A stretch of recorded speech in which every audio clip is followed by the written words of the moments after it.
Bienvenidas. Estamos muy emocionadas de comenzar esta sesión esta tarde con estas 4 invitadas de lujo. Tenemos por un lado a Lucía Bomio, Patricia Simón, Nancy Landa y Fátima Nos. Bienvenidas. Estamos, como ya he dicho, muy contentas de teneros aquí en este tercer Congreso de Periodismo de Migraciones de Mérida, esta vez de manera online, por las circunstancias en las que nos hemos visto envueltas últimamente en este año, pero siempre al pie del cañón. Así que nada, bienvenidas y vamos a dejar el espacio por aquí a Lula, nuestra directora. Bueno, soy Lucila Rodríguez Alarcón, directora del Congreso. Me gustaría que a mi lado estuviese Eileen Truax, que posiblemente esté entre el público, que es la directora de contenidos, un congreso dirigido por mujeres, y estamos muy contentas de tener esta mesa llena de mujeres fantásticas. Y estaba hablando con ellas y les decía que esto no es habitual, que yo no suelo participar, pero de verdad que esta mesa no es casual, está hecha a medida y no nos costó nada hacerla. Sabíamos de qué queríamos hablar y los perfiles eran obvios y evidentes. Entonces, creo que cuando la gente pone en duda de si existe espacio para ciertos perfiles en el periodismo o en las tertulias, pues no sé qué problemas tienen, porque nosotras somos la prueba de que se pueden hacer cosas fantásticas sin forzarlas, como suele decir Lucía, y que cada uno tenga el sitio que se merece ocupar, y naturales y bellas. Y esta es la mesa de la que más nos enorgullecemos, yo creo, del Congreso en ese sentido. Y la próxima mesa también, que viene después de esta, son 2 enormes periodistas. Así que disfrutad muchísimo en esta jornada, que es una jornada liderada por mujeres, pero para todos los públicos. Muchas gracias, y Patricia, que es la moderadora de esta mesa, a ti el micrófono y a ti el espacio. Disfrutad mucho, chicas. Gracias. Pues muchísimas gracias. Muchísimas gracias, Lula. Muchísimas gracias a Por Causa por organizar esta mesa, por la invitación. Disculpad de repente la oscuridad alrededor, pero se acaba de ir la luz, así que menos mal que mira, me he podido conectar rápidamente al móvil y poner ahí un foquito que va con pilas. Muchísimas gracias por organizar efectivamente una mesa que no hace falta forzar nada, pero que es muy necesaria y sobre todo, como también hablaremos ahora, yo creo que es uno de los temas principales que los y las periodistas que tratamos este tipo de situaciones y de contextos vinculados con las migraciones llevamos años planteándonos, ¿no? Y es desde dónde se está retratando las migraciones, a las personas migrantes, a las personas racializadas, qué ideología estamos retransmitiendo con ese retrato que estamos haciendo, y sobre todo porque frente a otras disciplinas que se repiensan continuamente, ¿no? Desde las ciencias sociales se renuevan y se enriquecen, y las personas que las estudian, por ejemplo, desde historia, educación social, trabajo social, antropología, salen de las facultades sabiendo que van a tener que estar toda la vida examinando críticamente cuál es su labor, pues desgraciadamente yo creo que por lo menos hasta hace unos años salíamos de la Facultad de Periodismo pensando que la parte de formación ya se había hecho y que ahora tocaba como contar mucho y no someter a crítica continuamente lo que contamos, ¿no? Afortunadamente, que yo creo que eso, entre otros factores, gracias a espacios como este, pues hace mucho tiempo que está en el debate de nuestro oficio, pero también tengo que decir que si se ha puesto en el centro del debate ha sido porque los colectivos de personas migradas y migrantes nos llevan mucho tiempo llamando la atención sobre qué tipo de historias estábamos construyendo, ¿no? Y desde qué posición, para mí es muy importante esto, nos estábamos sentando para escucharlas y desde dónde las contábamos, y también desde nuestros vecinos y vecinas de población racializada que nacieron aquí y de repente pues estamos todo el tiempo extranjerizándolas. Por lo tanto, cuando desde Por Causa se plantea esta mesa en la que no venimos a sentar cátedras, sino a pensar conjuntamente con personas que son retratadas, como vamos a ver ahora, y que retratan, pues me pareció la fórmula más innovadora y justa para hablar sobre esta cuestión. Así que con mucho placer y agradecida os presento a las mujeres con las que compartimos mesa. Compañeras, en primer lugar, la compañera periodista Lucía Embomio, que ella es, como sabéis, licenciada en periodismo, máster en ayuda internacional y desarrollo y diplomada en dirección y guión de documentales. La hemos visto en diferentes canales de televisión, desde Televisión Española, Telemadrid, en Antena 3. Después, como cuenta en su currículum que podéis ver en la documentación del Congreso, ella misma empezó a viajar y sobre todo hizo un viaje muy importante a Guinea Ecuatorial, el país de su padre, en Londres, y al volver pues se incorporó al equipo de En Tierra de los Nadie, una serie de documentales sobre proyectos humanitarios para Movistar Televisión, y ahora pues vuelve a Televisión Española, donde la vemos a diario. También nos acompaña Fati Nur. Ella es una joven de 26 años, farmacéutica, modelo, creadora de contenido online. Llegó a España de Marruecos a los 5 años, por lo tanto doble nacionalidad claramente. Participó en la creación de la primera revista para mujeres musulmanas de España como encargada de la sección de moda, que se llamó Hijabi Plus, y también da charlas a estudiantes para mostrarles el enfoque liberal que se le da a la moda musulmana. Y también nos acompaña Nancy Landa, que es una apasionada defensora de la diversidad y la inclusión, es asesora en investigación cualitativa sobre migración e iniciativas de promoción para el avance de los derechos de las personas migrantes. Tiene más de 10 años de experiencia profesional en funciones dinámicas como gerente de programas y especialista en relaciones públicas, y ha trabajado en proyectos de múltiples partes interesadas, tanto en el sector privado como en el público. Como esto de lo que se trata, más que de ir pasándonos el turno de palabras, sino de tener una conversación, ¿no?, sobre cómo ha sido esa evolución, tanto desde el punto de vista de la reflexión sobre cómo retratamos y cómo ellas, ¿no?, en el caso de Fati, pero también de Lucía y de Nancy, interpretan esos retratos que se hacen mediáticos de las migraciones y de las personas cuyas familias fueron migrantes y que nacieron aquí. Yo creo que lo más fácil va a ser que vayamos participando cuando queramos. Si veo que en algún momento no surge, yo iré dando también el turno de palabra, pero creo que es un hilo de reflexiones conjunto. Entonces, por romper un poco el hielo y que esto sirva también como de introducción, yo creo que es importante también pensar o entender de dónde venimos, ¿no? Que a principios de los 2000, cuando empezamos a hacer temas de migración en los medios de comunicación, con el enfoque de derechos humanos, que fue una herramienta que nos llegó sobre todo desde las organizaciones sociales, desde las ONGs, que en realidad nos ponía una posición en aquel momento muy novedosa, porque era una herramienta que nos permitía identificar cuáles eran los factores y las dinámicas que convertían a las condiciones de determinadas poblaciones en más vulnerables, porque las personas,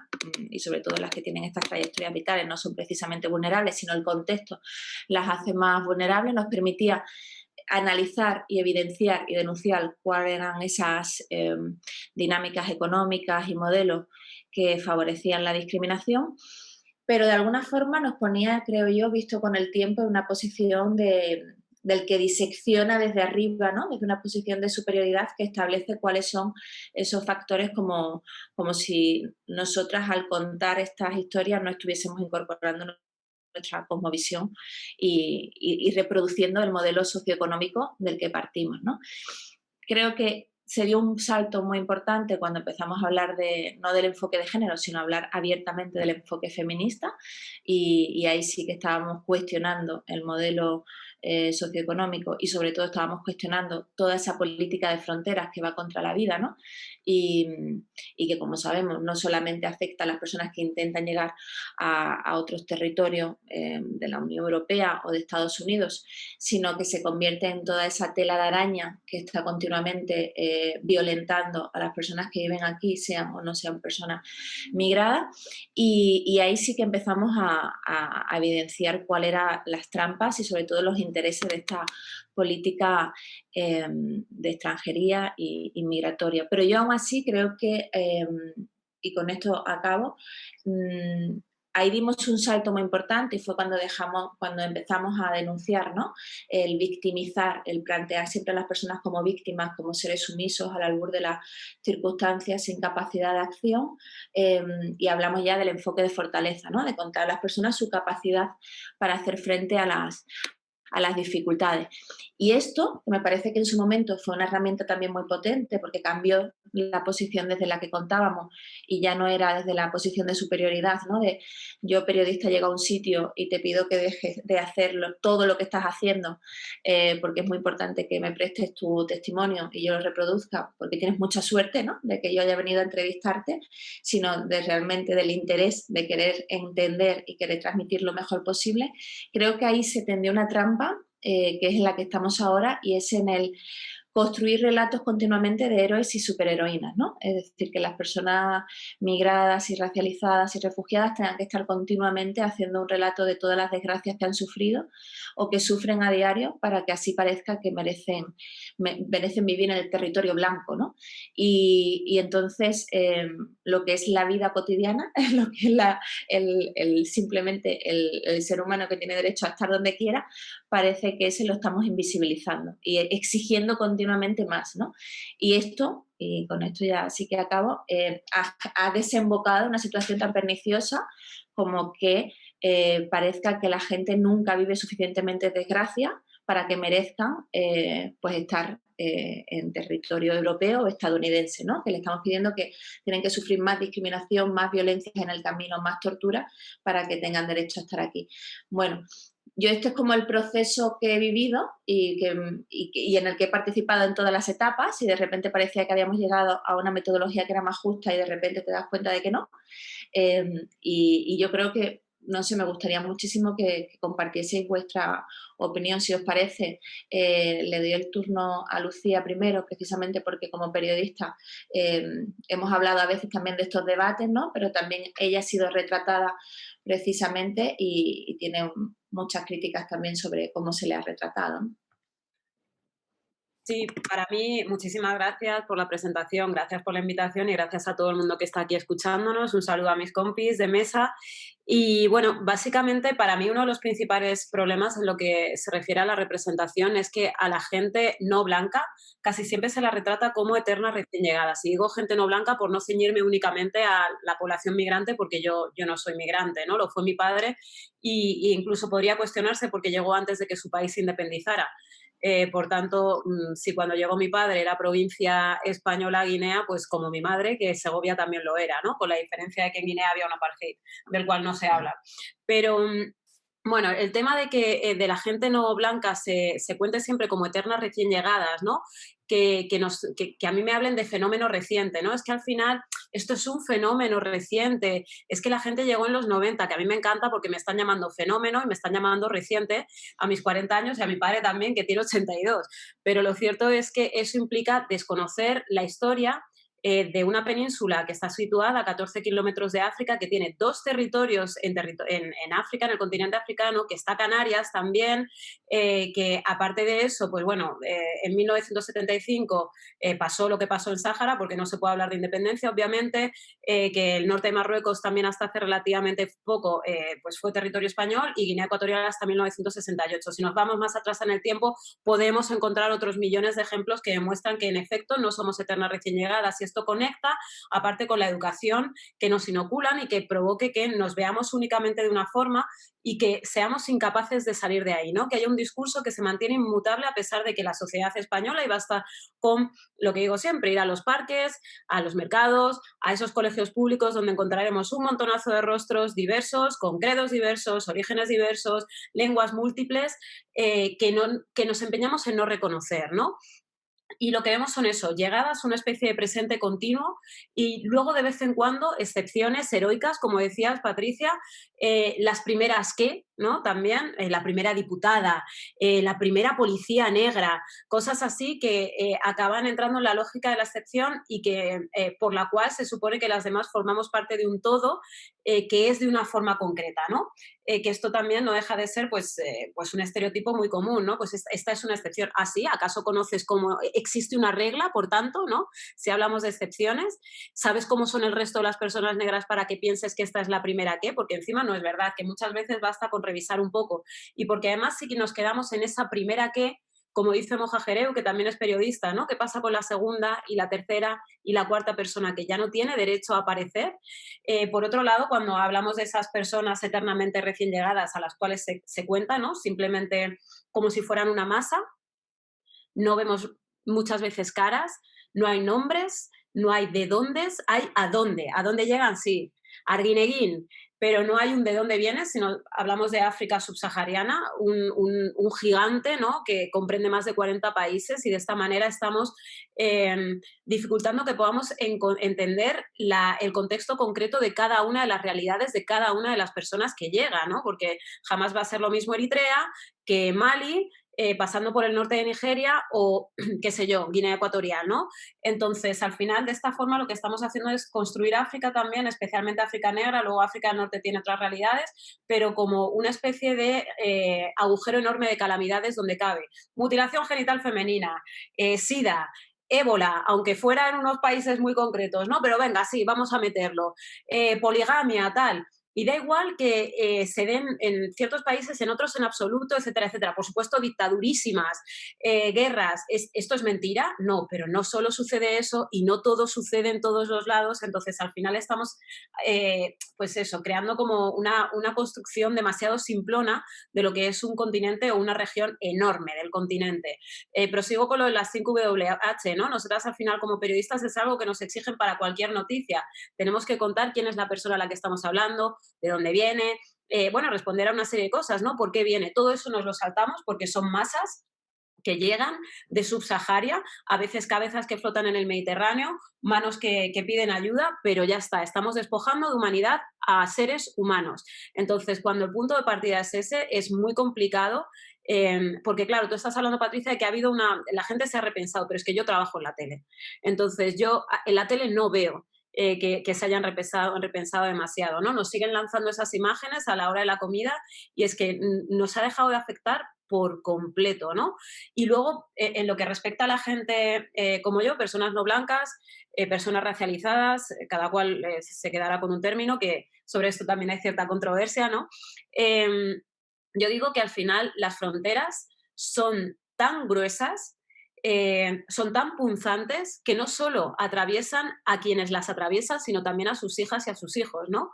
Que estamos permanentemente extranjerizadas, que tenemos que responder a las preguntas, que tenemos estas preguntas con eco, ¿no? De cuando te preguntan de dónde eres, Madrid, Madrid, Madrid, como si no te hubieran escuchado. Bueno, Alcorcón, Alcorcón, Alcorcón, hay un eco, aunque estés en un sitio abierto donde no hay en absoluto nada de eco, porque la gente sigue sin entender pues el estado en el que vivimos, ¿no? Completamente diverso a muchos niveles, pero retratado únicamente de una forma. Y además yo siento que hay un problema en los medios de comunicación y es que, por desgracia, hablo de los generalistas y quizá más de la televisión, ¿no? Es como que analizamos muchas cosas, pero todavía no nos hemos analizado a nosotras mismas. Quizá en términos de género algo más, de repente ahora te hablan del Betis Balompié femenino, ¿no? En la sección de deportes, pero sería fundamental que se cuente con otras fuentes también, ¿no? Y que esas fuentes, bueno, lo decía hace un rato en una mesa, que esas fuentes no sean solo para hablar de según qué temas, ¿no? Pues ahora, por ejemplo, que se está hablando de economía un montón, cuánto me encantaría que pudieran contar con un economista, ¿no? Que no sea blanco, también para hablar de estos temas y no solo para hablar de inmigración y racismo, porque os juro que además de hablar de inmigración y racismo tenemos conocimientos, hobbies, experiencias que van más allá de lo meramente racial, aunque muchas veces está atravesado por este tema, ¿no? Muchísimas gracias, Lucía. En el caso de la relación de Estados Unidos con las migraciones de América Latina, Nancy, ¿cómo ha sido esta relación, ¿no? Y esta evolución del retrato que se hace de las migraciones y cuáles son para ti las principales deficiencias? Sí, muchísimas gracias por el espacio. También un poco reflexionando aquí con lo que compartía Lucía, también estoy de acuerdo que hay limitaciones en cómo se retratan a las personas. Yo hablo desde mi experiencia también como persona deportada, que viví en Estados Unidos por mucho tiempo, de forma indocumentada, pasó un proceso de deportación. Y en sí, en el 2009 no se hablaba mucho de la deportación. O sea, el tema migratorio era, eres migrante o llegas a Estados Unidos, pero ¿qué pasa después de la deportación? Era como todo un vacío que, obvio, se ha trabajado en los últimos años, pero yo he visto mucho también esto de victimizar, de estigmatizar y también de no contar como toda la complejidad de una experiencia de replanteamiento de proyecto de vida que estás forzado o forzada a realizar, ¿no? Y muchas veces yo tuve la suerte que cuando yo empecé a contar mi historia, y esto a partir de cuando surgió como toda la inclusión de los Dreamers en Estados Unidos con DACA, que fue muy limitado, sucedió después de mi deportación, yo quería como contar la historia de que desde el discurso político tampoco se estaba protegiendo este perfil que se decía que sí, porque yo había vivido esta deportación. Y yo decidí como acercarme a los medios y nadie me hizo caso. O sea, mi historia no era relevante para los medios. Afortunadamente tuve la oportunidad de que en la universidad donde asistí en Estados Unidos tiene un departamento de periodismo estudiantil, ¿no? Y escucharon mi historia, obvio para ellos como les fue de interés porque era alguien de su comunidad universitaria que vivió este fenómeno y a mí me dieron la oportunidad de contar la historia desde mi perspectiva, desde cómo yo la quería plantear, entonces no habían preguntas específicas. Entonces eso me dio como otra perspectiva de cómo podría como, usarse el periodismo como de aliado para una persona que necesita contar algo de su experiencia, pero no siempre ha sido así, ¿no? Y a partir de también medios en México, o sea, era una cuestión de que no hay entendimiento de cómo fue tu vida en Estados Unidos y qué es lo que llevó a que vivieras este proceso, y también desde Estados Unidos es como, sí, sí existe la vida después de la deportación, pero cuando se cuenta es de una manera muy simplista también, ¿no? Y de repente pensar que una historia es representativa también de toda esta población, también creo que es otro error que he visto muy común, que cada persona tiene su experiencia y que todavía hay que trabajar bastante en poder quitar este estigma, y que poco a poco yo sí he visto que las personas en México ya hay más colectivos de personas deportadas que ya usan sus propios medios para contar sus historias. Entonces, por ejemplo, yo de repente también usaba más mi blog, ¿no? Donde yo sentía que podía expresar más y contar más de lo que te delimita un artículo. Y también por eso he visto que eso es como, sí, mi observación en general es que hay como una relación desigual entre los medios y la persona que quiere contar la historia. Y creo que por una parte los medios sociales nos dan otras alternativas para contrarrestar esto y dar luz a estas cuestiones que a veces no se consideran en un planteamiento de cómo contar una narrativa, ¿no? Entonces sí, he tenido como bastantes aprendizajes respecto a lo que funciona, lo que no funciona, y creo que todavía tenemos que hacer bastante trabajo. Por ejemplo, en México también no sabemos mucho de la experiencia de personas deportadas que están regresando a Centroamérica, por ejemplo. Entonces, también abonando a lo que decía Lucía, es cómo entendemos la deportación en todos estos contextos diversos, porque no es lo mismo, ¿no?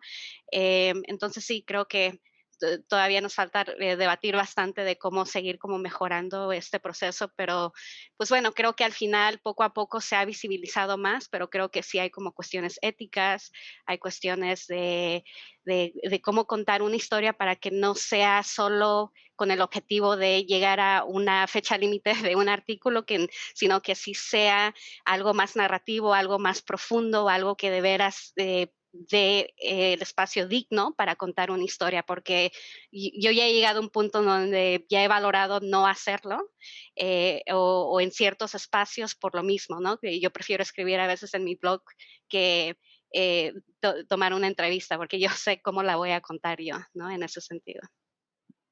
Bueno, esto es interesantísimo, ¿no? La cantidad de personas que han decidido que no van a colaborar con los medios de comunicación o con los periodistas, precisamente porque sienten que al final el retrato que va a salir, ¿no?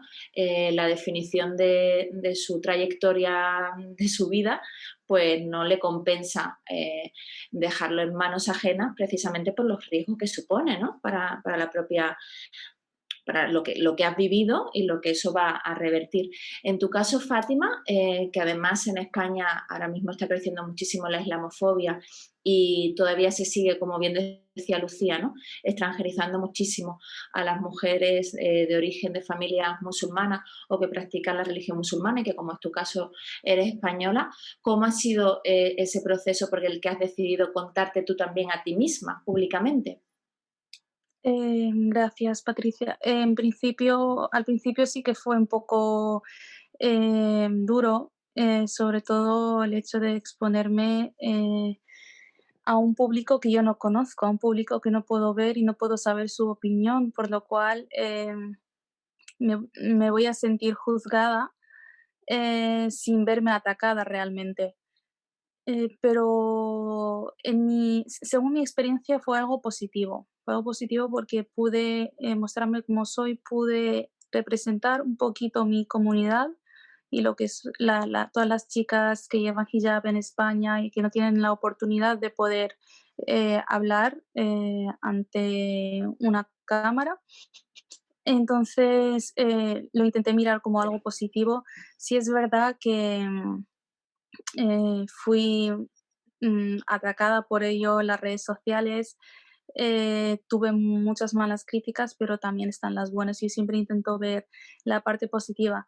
Y entre las malas críticas son tanto en las redes sociales como en la vida cotidiana. Como explicaba Nancy, a veces las personas les da igual realmente tu historia, solo se enfocan en un título y ya está. Y cuando te ponen ese título ya es muy difícil que te lo quiten. En mi caso, por ejemplo, soy la chica musulmana con velo y les da igual lo que haya más allá de eso. He tenido experiencias duras con eso, pero también he tenido contacto con otras personas que quizá han tenido experiencias más duras que yo. Un ejemplo es el de una amiga mía de Madrid, que es periodista, se acaba de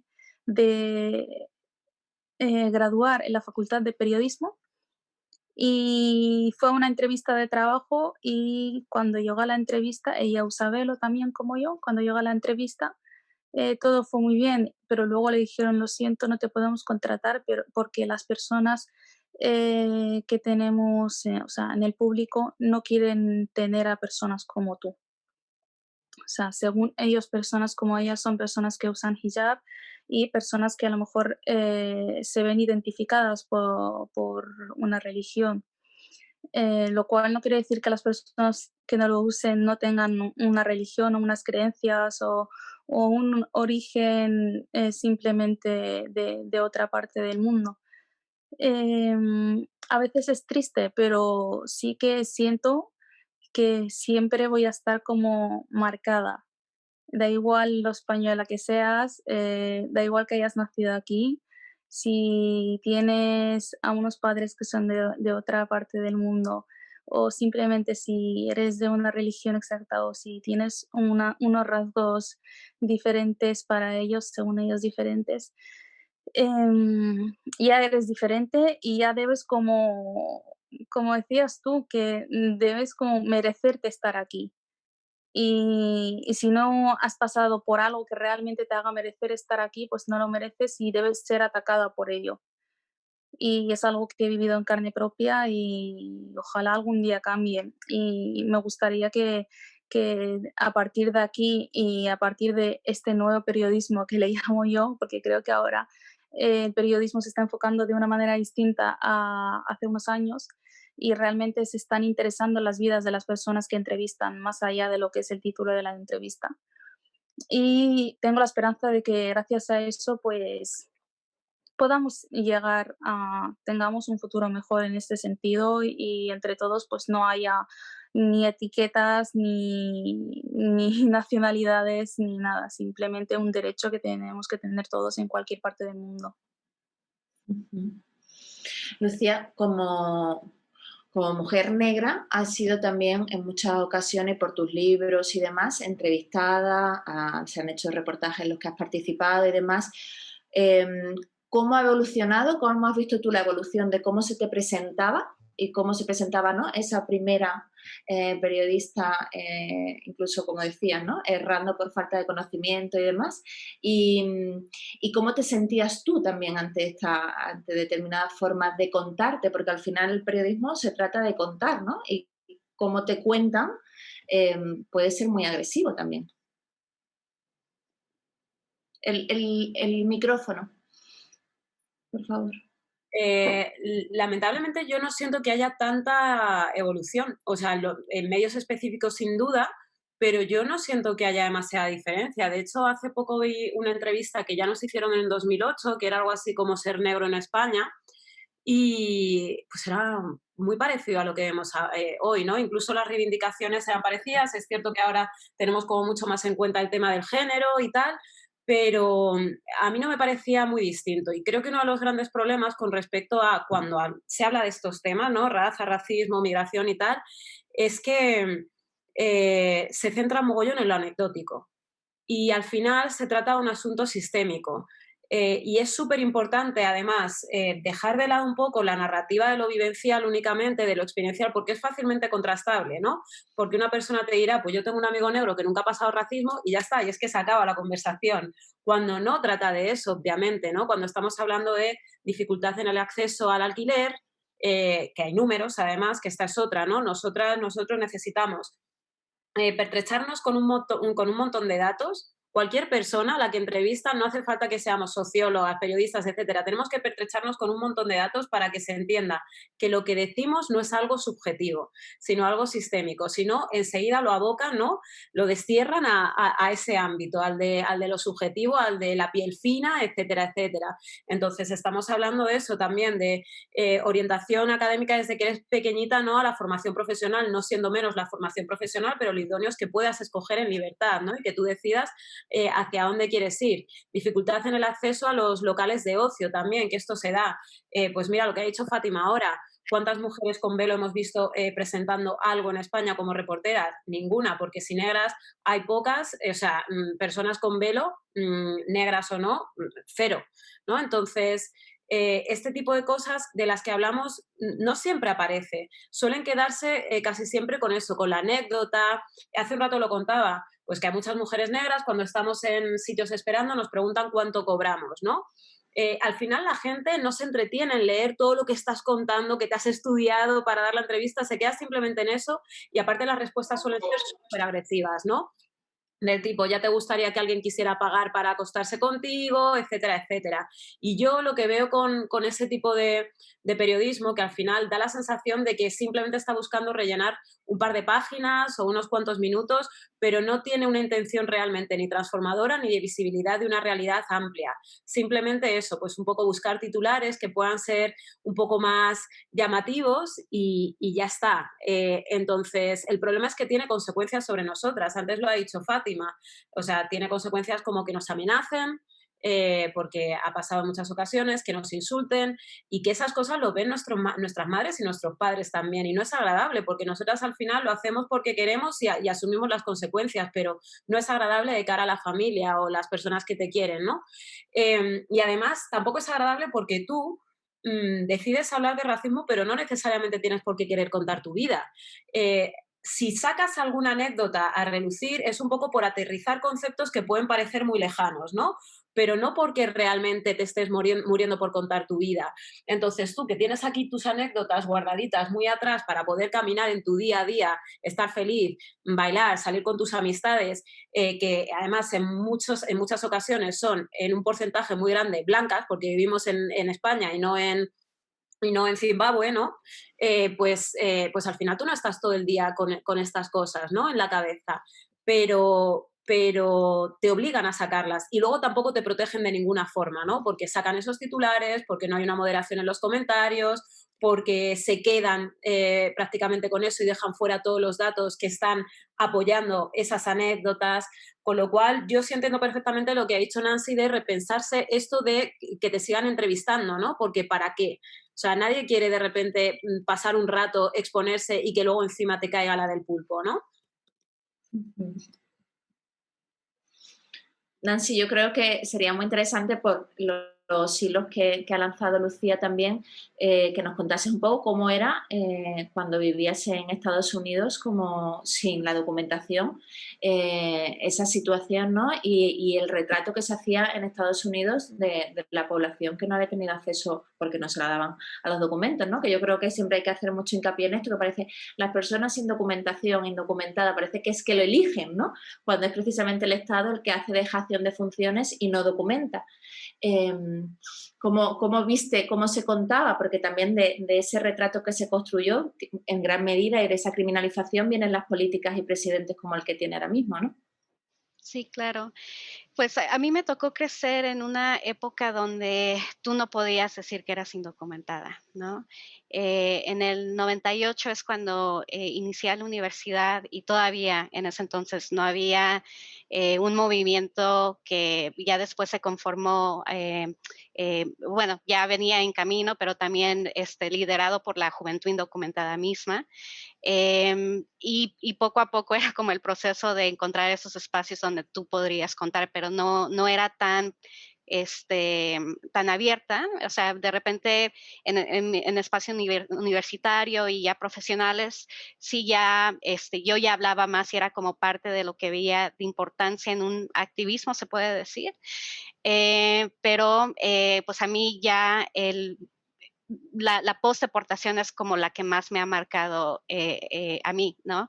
Y ver que en México también se tenía como un desconocimiento porque, o sea, es tu culpa, ¿no? O sea, como la responsabilidad es tuya por haber llegado indocumentada.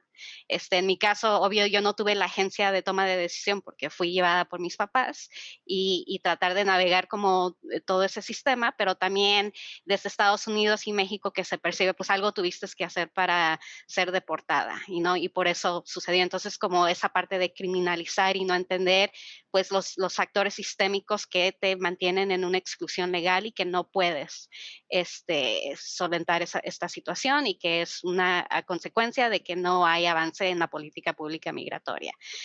Pero todos estos esquemas, pues no, son los que con tu historia tratas de visibilizar un poco y dar a luz, ¿no? Que hay problemas sociales, estructurales, políticos, y pues obvio ha sido como complicado avanzar esa agenda a partir como en la última década que he trabajado en el tema de post-deportación, donde seguimos teniendo retrocesos en esto, ¿no? O sea, hace 11 años cuando me deportaron dije, bueno, quizá podría yo regresar a Estados Unidos ya cuando se me acabe mi castigo de 10 años y ahorita estoy parada viendo la situación del contexto político en Estados Unidos y lo veo bastante complicado, ¿no? Y donde hay retrocesos hasta para la cuestión de protección internacional de las personas. Entonces, creo que hay bastante que hacer en ese tema y complejo, ¿no? Que creo que a veces el enfoque sigue siendo las personas indocumentadas, pero también hay que ver las consecuencias y las personas que ya no van a estar incluidas en una agenda de derechos humanos en países norte y que llegan a una sociedad más frágil, más precaria, donde hay como menos oportunidad de integración y de reiniciar tu vida y garantizar tus derechos, aunque sea en tu propio país de origen, ¿no? Entonces, creo que ahí como que hay que tener esa conversación de esas dos perspectivas, ¿no? A mí me ha llamado mucho la atención esta vez en los campos de Lesbos, de las personas refugiadas, después del incendio, el hincapié que hacían con toda la razón del mundo, pero que nunca lo habían, ante mí nunca lo habían expresado con tanta contundencia, de querer que constasen las crónicas que ellas ya sabían que lo que íbamos a contar no iba a cambiar la situación, ¿no? Y que había un agotamiento de tener que volver a contar, ¿no? Quiero decir, la entrevista de ACNUR, cuando llega, la entrevista de la ONG sobre lo que ha pasado para que atiendan a tu hijo o a tu hija, la entrevista de todos los periodistas que van pasando por el campo de refugiados y como siempre además, ¿no? Cuéntame tu vida, por qué saliste de Afganistán, cómo ha sido el viaje, cómo es la vida aquí. Y era como, pero si ya lo estáis viendo, ya sabéis lo que está pasando allí, ya sabéis que eso no va a cambiar nada, y aún así me parecía muy interesante porque siempre terminaban, pero gracias porque simplemente el poder hablar, ¿no? No como sujeto sufriente, como decía Lucía, ¿no? No desde el punto de vista, cuéntame otra vez, ¿no? Lo que te ha pasado, sino cuéntame cuál es tu análisis de por qué os tienen encerrados aquí, porque lo sabes perfectamente, ¿no? Que al final está siendo utilizado en ese juego, en ese ajedrez. ¿Por qué las relaciones internacionales funcionan como funcionan? ¿Por qué se violan la normativa que estos propios estados están dando, ¿no? El hecho de que los análisis no vengan solamente desde el portavoz de la ONG, la persona blanca, sino el que las personas que sufren esas situaciones no sean esos sujetos sufrientes cuyos análisis hacen otro. Y esto lo enlazo porque a mí me parece muy importante que tenemos que estar pendientes de cómo se va a solventar esto, porque nosotras como periodistas también sabemos perfectamente que ya la capacidad de incidencia es nula. Quiero decir, si en todo este contexto el New York Times, por ejemplo, saca que hay deportaciones en barcazas flotantes que dejan a la gente en alta mar para que sean recuperadas por los guardacostas turcos, por ejemplo, ¿no? Y eso no cambia nada y se sigue haciendo, que va a cambiar lo que contemos el resto. En tu caso, Fátima, viendo lo que está pasando, por ejemplo, con partidos de extrema derecha que están todo el tiempo generando falsas noticias y generando una visión absolutamente criminalizada, estigmatizada y falsa de las personas musulmanas con el fin, y esto hay que recordarlo siempre, de lucrarse y de ganar poder, y que muchas veces son reproducidas por los medios de comunicación, aunque sea para decir que es mentira, pero que muchas veces al reproducirla les da mucha más visibilidad que si hiciéramos caso omiso, ¿no? ¿Cómo vives esta agresión continua por los medios de comunicación? Porque claro, es estar continuamente recibiendo como, bueno, bofetadas en forma de palabras, ¿no? Y de ideas. Sí, tristemente así es, como tú has dicho, a veces lo reproducen aunque sea para decir que es malo, pero lo importante es destacarlo. Lo triste es que hay personas que no lo ven así, no lo ven como algo que se reproduce para llamar la atención de manera negativa y decir no, no penséis así, simplemente lo ven como algo que se ha dado en la televisión y por lo tanto es real. Si sale en la televisión es real. Hay personas que no filtran la información. Entonces, da igual lo que les muestres, ellos se lo van a creer. ¿Qué pasa? Que cuando es así, nosotros pagamos las consecuencias. En mi caso las he pagado más de una vez sin tener problemas, pero vaya, que eso lo único que hace es generar más odio hacia la población inmigrante, generar más rechazo y generar más racismo. Las personas de aquí, aunque sean unas personas, aunque sea, digamos, una persona que nunca haya pensado en el racismo en sí, sin querer a veces acaba soltando un comentario racista por algo que haya visto en las redes sociales o en la televisión. Por eso se debe controlar bastante. Creo que va a ser difícil de controlar porque eso es algo que se hace, pues, si lo muestra un medio, ya está en todos. Y luego lo pagamos nosotros, como ya he dicho. A mí me ha afectado personalmente, ya sea a la hora de, como decía Lucía, a la hora, por ejemplo, de un alquiler. Es algo muy simple, pero por el hecho de ser de otro país ya te piden mogollón de documentación, de no sé qué. Y ellos mismos dicen, no, si es que si fueses española no sería lo mismo. A mí me lo han dicho más de una vez eso. A la hora de buscar trabajo también. Incluso las empresas tienen miedo de contratar a personal extranjero porque según ellos el público se lo va a tomar mal, Y yo en mi caso, que soy farmacéutica, en más de una vez me han dicho, no podemos aceptarte mientras trabajes con velo. Si quieres trabajar aquí, debes trabajar sin velo para que no se note de dónde eres, porque si no, habrá gente que se va a negar a venir a nuestra farmacia. Ellos lo admiten y en vez de ayudar a que eso deje de ser así, pues es como que lo alimentan y dejan que esa gente siga siendo así y que nosotros pues sigamos siendo una minoría siempre. Como nos quedan 12 minutos, si os parece, hay varias preguntas, pero vamos a empezar por la primera y las que nos dé tiempo. Lucía y Fati, más interesante, nos dice Jorge Trujillo Gil. Es interesante y gracias por hablar de esta realidad, que no se habla de nosotros, nosotras, los hijos e hijas de los migrantes. Es complejo porque no se acepta que hayamos españoles con otros rasgos. España es mestiza, que nos cuestionen constantemente nuestras respuestas, como de dónde somos, por qué no les cuadra. ¿No creéis que hay ficciones que poco a poco muestran tímidamente estos perfiles? ¿Y qué pensáis de las culturas o países de orígenes de nuestros padres-madres? También ha habido cuestionamiento por parte de ellos y ellas. ¿Lo veis o lo habéis pasado? Gracias, Jorge. Bueno, muy resumidamente os invito a responder si queréis las tres, porque a las 8 tenemos que cerrar la mesa. Empieza tú si quieres, Fátima. No, adelante. Bueno, yo sobre todo me centro porque en el tema de las series de ficción, yo sobre todo lo que suelo mirar es la representación de gente africana o afrodescendiente. Y si bien es cierto que sí que hay series, ¿no? Por ejemplo, Mercado Central, que tiene un chaval pues que podría ser perfectamente como yo, de padre fuera, madre española, y que no tiene una historia que tiene que ver con eso, que eso también es importante, ¿no? También lo es que buena parte de los personajes que yo veo negros es que son amigos míos, amigas mías de Fuenlabrada, Carabanchel, yo que sé, Sabadell, a quienes les hacen poner acento africano todavía, que es que no existe, además, el acento africano no existe, como tampoco existe el acento europeo, obviamente, entonces, y que además tienen que hacer de inmigrante. ¿Qué es ser inmigrante? Porque inmigrante es una parte de ti, pero luego tú tienes un curro, unas cosas que te gustan, etcétera, etcétera, ¿no? Pero es como al final construir a las personas migrantes como si fueran, o de ascendencia migrante, como si fueran una falla, ¿no? Que están vacíos por dentro y que únicamente tienen una cara. Sí que hay ejemplos que intentan transformar eso. Por ejemplo, está Oh My Gosh, que es una serie que estaba en BTV, en Cataluña, en la televisión de Barcelona, y que además cuenta con un comité asesor de gente joven, porque los y las guionistas entendieron que no era normal hablar de esta juventud actual, que es diversa.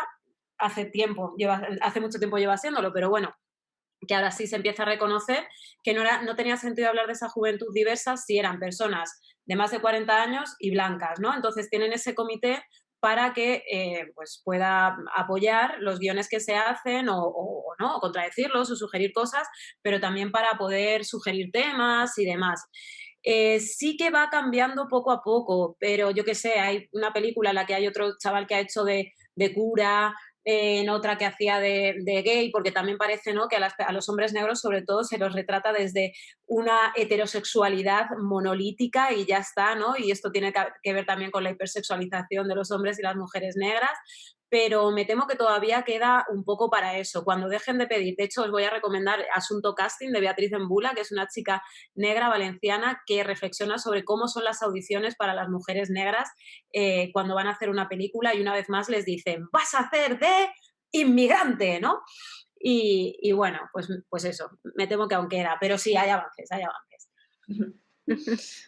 En tu caso, Fátima, ¿qué piensas? Yo opino lo mismo, que sí hay avances, pero realmente es lo que dice Lucía, que siempre intentan pues destacar ese punto, aunque seas inmigrante, aunque seas de aquí realmente, que tengas que fingir un acento que no es el tuyo, que tengas que fingir una cultura que no es tuya, por la que no te sientes representado, simplemente porque ellos quieren enfocarlo así para llamar la atención a un cierto público. Y Nancy, por lo que estás viendo sobre cómo ha evolucionado también el papel que las migraciones y en Estados Unidos, ¿no? se le está dando con toda la campaña de Trump y lo que significa de peligro para el propio Estado. Hablabas antes sobre cómo la cuestión de las personas deportadas no tenía apenas atención. ¿Eso ha cambiado? ¿Empieza a tener ya no solamente atención mediática, sino interés por parte de la población, ¿no? Porque es una de las políticas que más ha crecido, no solamente durante la administración de Trump, sino también con Obama, ¿no? Sí, solo que también observo un poco de retos con la dinámica migratoria y con las caravanas provenientes de Centroamérica. De repente los temas se vuelven trendy, catchy, o sea, que eso, ¿no? Y las necesidades no cambian, empeoran. Entonces, creo que la cuestión mediática de repente a veces también puede influir, y sí he visto cómo influye, particularmente, por ejemplo, cobertura internacional de lo que pasa en México, influye mucho también hasta en el discurso político.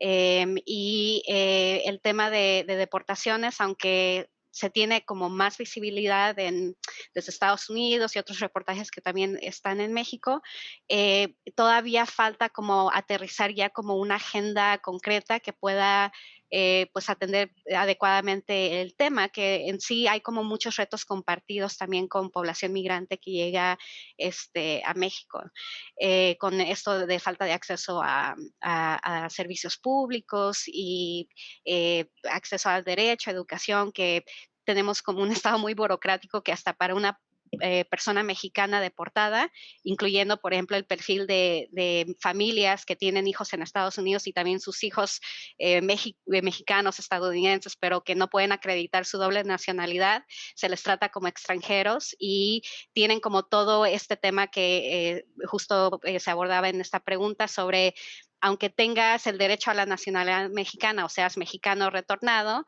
si no te escuchas como un mexicano, también hay como exclusiones y cuestionamientos. Entonces, también mi reflexión es que no solo en la cuestión de tu propia nacionalidad, sino también tu socialización y tu formación en un país fuera, te marca mucho. Y yo, por ejemplo, siempre me han cuestionado, ¿no?